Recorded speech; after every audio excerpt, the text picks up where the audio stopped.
Η ένδοξη μάχη των Θερμοπυλών. 7η ημέρα μετά Γητηνιώνος, 480 π.Χ.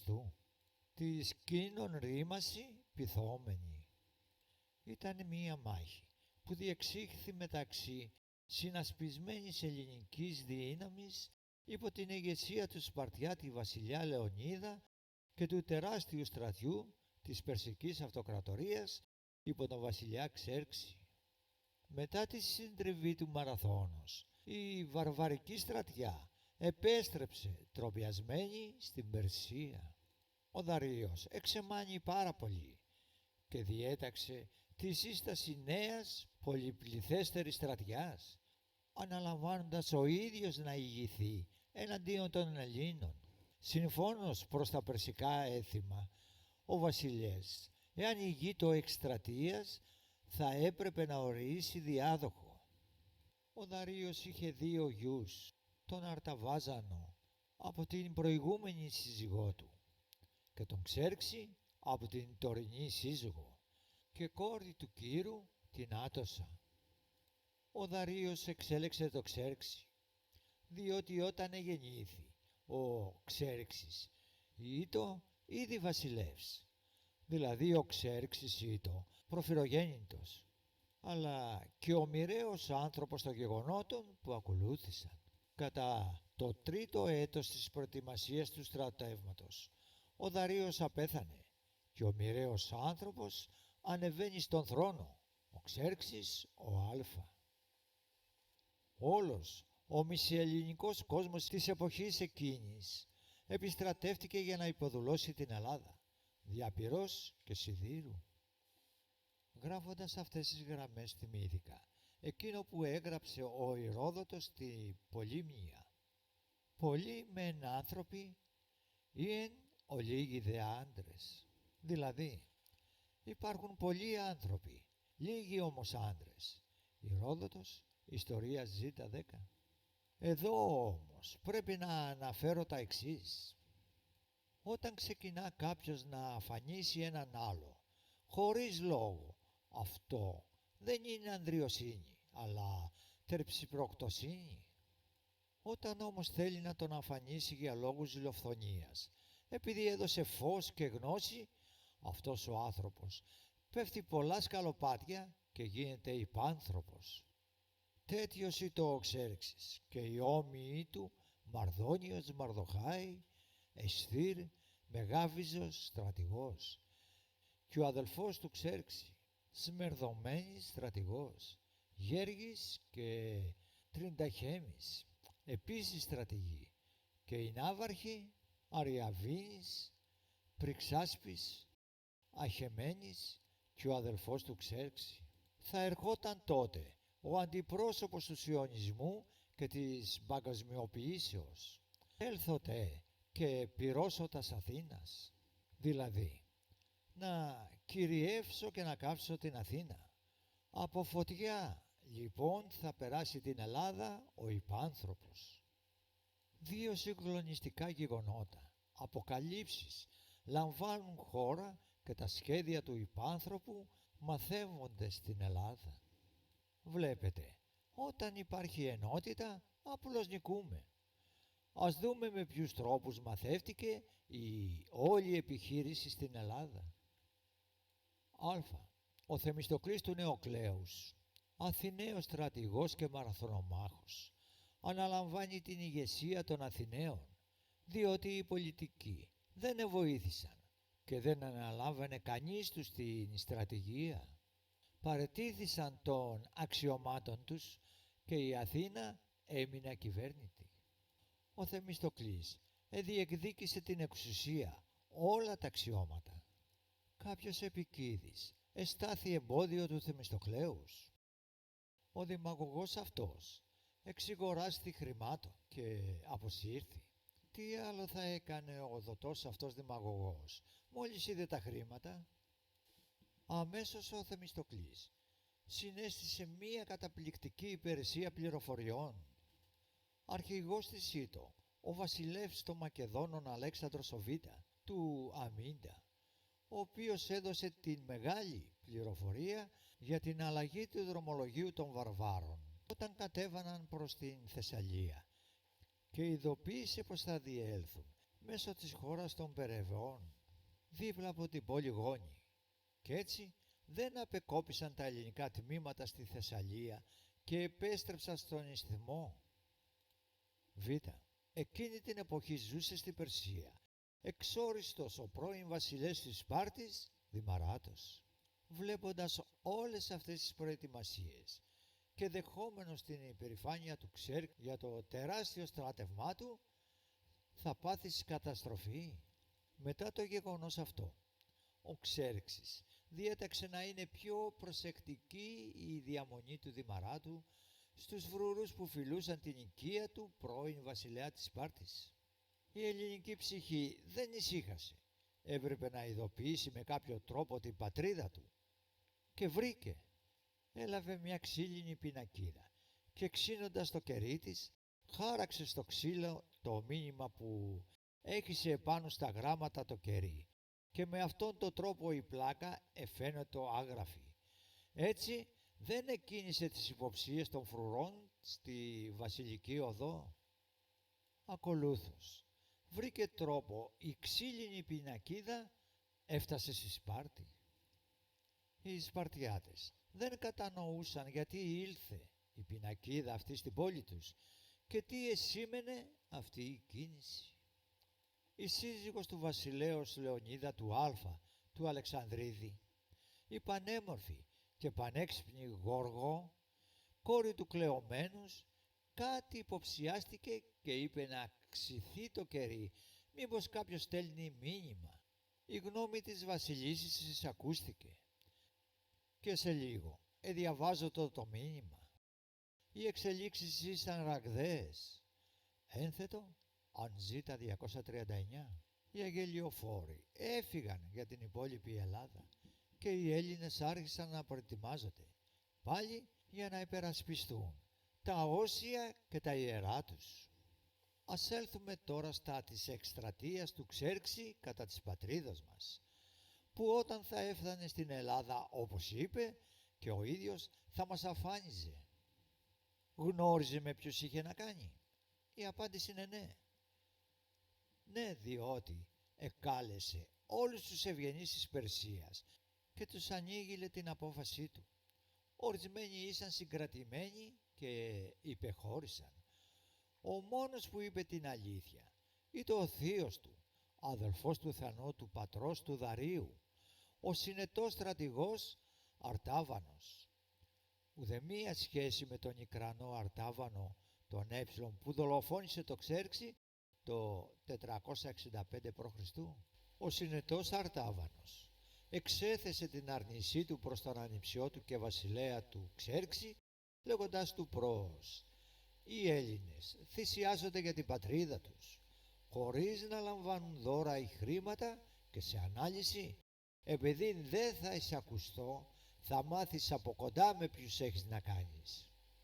Στη συνέχεια ο Αρτάβανος απευθύνεται στο Μαρδόνιο Μαροδοχάη που υπεκκινούσε το Ξέρξη για την εκστρατεία της κατά της Ελλάδος και του λέγει: εμείς οι δύο, Μαρδόνιε, θα στοιχηματίσουμε τη ζωή των τέκνων μας. Θα εκστρατεύσεις με όσον στρατό θέλεις και αν νικήσεις, όπως είσαι βέβαιος, τότε θα θανατωθούν τα παιδιά μου και εγώ βεβαίως. Εάν όμως βγει η αληθινή πρόβλεψή μου και ιτηθείς, τότε θα θανατωθούν τα παιδιά σου και εσύ βεβαίως, εάν επιστρέψεις ζωντανός.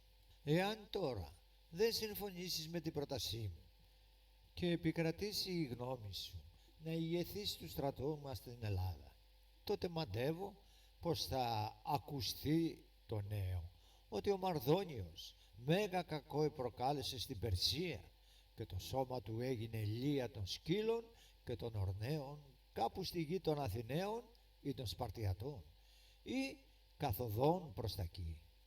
Έτσι μόνο θα μάθεις να προς ποιούς άνδρας προτρέπεις το βασιλέα να πολεμήσει.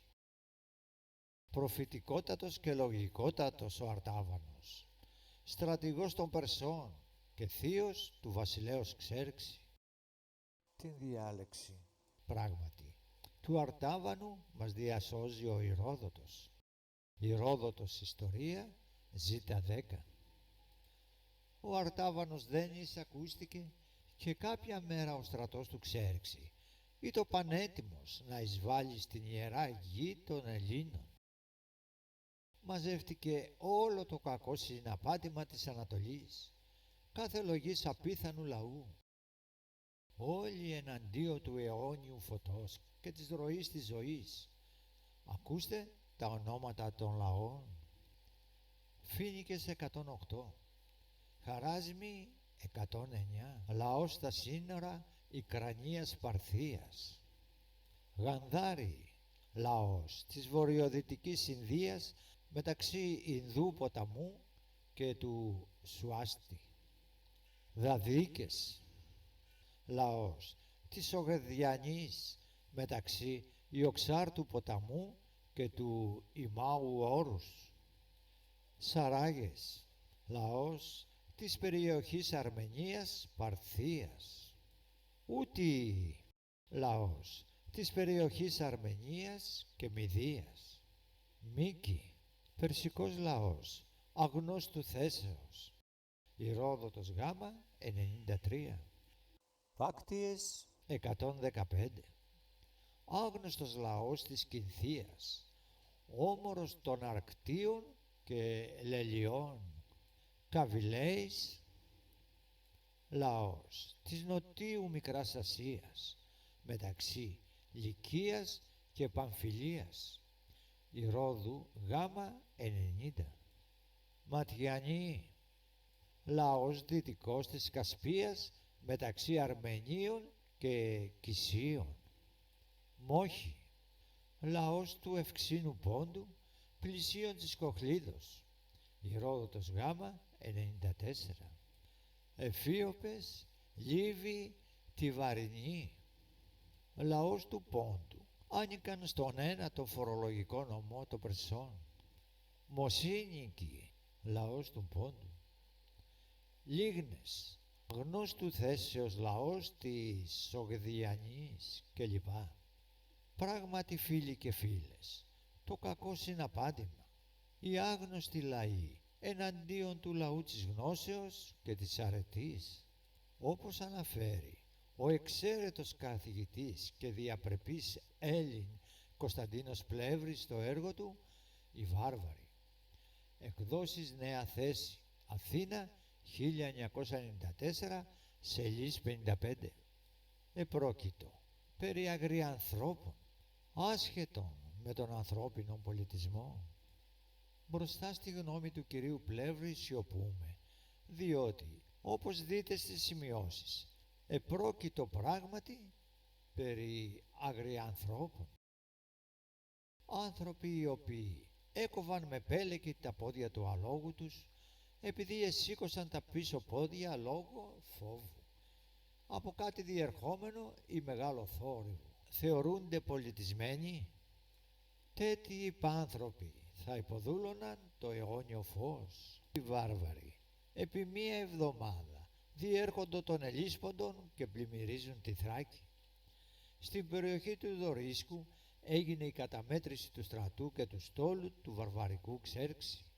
Ο στόλος αποτελείται από 3.000 πλοία, εκ των οποίων τα 1.207 ήσαν περσικά. Ο δε στρατός της ξηράς, υπολογισμένου και του συνόλου των βοηθητικών, ευνούχων μαγειρισών, παλακίδων κλπ, έφτανε τον αριθμό 5.283.220 ανθρώπων, όπως μας αναφέρει ο Ηρόδοτος στην Πολύμνια Ζήτα βιβλίο. Αναφέρονται μάλιστα και σκύλοι και υποζύγια. Ο ιερός ελληνικός στρατός που ανέμενε το βαρβαρικό σκυλολόι ήταν ο εξής ονομαστικός και αριθμητικός. Σπάρτη, 300 άνδρες βαρέως οπλισμένοι. Τεγέα, 500. Μαντίνια, 500 άνδρες. Ορχομενός Αρκαδίας, 120. Αρκαδία υπόλοιπη, 1000 βαρέως οπλισμένοι. Κόρινθος 400, Φλιούς 200, Μικίνες 80, Θεσπιές 700 άντρες βαρέως οπλισμένοι. Θήβα 400. Απόδειξη ότι ο λαός δεν εμίδιζε. Λοκρής, στρατιά 1000 άντρες. Τέλος, στο κάλεσμα της πατρίδας ήρθαν και 1000 φωκείς. Η ελληνική θάλασσα εφυλάσσε το καλά από τον στόλο των Αθηναίων, των Αιγινητών και άλλων ναυτικών δυνάμεων. Ο στρατός του Ξέρξη φτάνει και στρατοπεδεύει στη Τραχίνα της Μαλίδος. Οι δε Έλληνες είναι πανέτοιμοι και αναμένουν τον εχθρό στη περιοχή των στενών που ονομάζονταν Θερμέ Πύλε. Οι δε εντόπιοι τις ονομάζουν απλώς Πύλε. Κάθε ελληνική πόλη με το στράτευμα που έστειλε είχε ορίσει και ένα στρατηγό. Με ομόφωνη γνώμη των στρατηγών και σε κλίμα ενότητος, αγάπης και πανηγυρισμών ορίστηκε αρχιστράτηγος των Ελλήνων ο βασιλεύς της Σπάρτης, γιος του Αλεξανδρίδη, ο Λεωνίδας ο Άλφα. Ένας λόγος που εξελέγει ο ημίθεος αυτός είναι ότι ήλκε την καταγωγή του κατευθείαν από τον Ηρακλή, ήτο από το γένος των Αγιαδών, και διεδέχθη τον ετεροθαλή αδελφό του Κλεομένη. Του Ξέρξη γράψαντος πέψον τα όπλα, αντέγραψε το μολόν λαβέ. Πλούταρχος αποφεύγουμε τα λακωνικά. 225,11. Απόδοση. Όταν ο Ξέρξης πρότεινε, δώσ' μου, στείλε τα όπλα, αντιπρότεινε ο Λεωνίδας, έλα να τα πάρεις. Ο Λεωνίδας ο Άλφα του Αλεξανδρίδη, ως βασιλιάς της Σπάρτης και αρχιερεύς, εδιάλεξε μόνος του τους 300, οι οποίοι έπρεπε να είχαν γιους, ούτως ώστε σε περίπτωση θανάτου να έχουν διαδόχους. Ερώτηση προς τους ανιστόρητους και ανήθικους. Και οι 300 πατεράδες ήσαν ομοφυλόφιλοι, σαν δεν τρέπεστε. Ας διαβάσουν τον Ηρόδοτο. Η Σπάρτη, λοιπόν, αν και εορτάζω η εορτή των Καρνίων, αποστέλει τον βασιλιά της με 300 και μετά το τέλος των εορτών θα έσπευαν παστρατιά. Πανστρατιά όμως θα εξεστράτευαν και οι υπόλοιπες ελληνικές πόλεις μόλις θα τελείωναν οι Ολυμπιακοί αγώνες.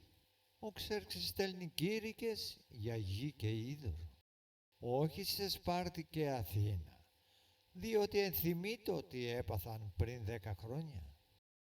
Η απάντηση των υπόλοιπων ελληνικών πόλεων ή το όχι φυσικά. Κάποιοι κήρυκες είχαν τη τύχη εκείνων που πριν 10 χρόνια πήγαν για τον ίδιο λόγο σε Αθήνα και Σπάρτη. Ο Ξέρξης έστειλε στην Αθήνα απεσταλμένους για να ζητήσουν την παράδοση. Του απάντησαν όχι.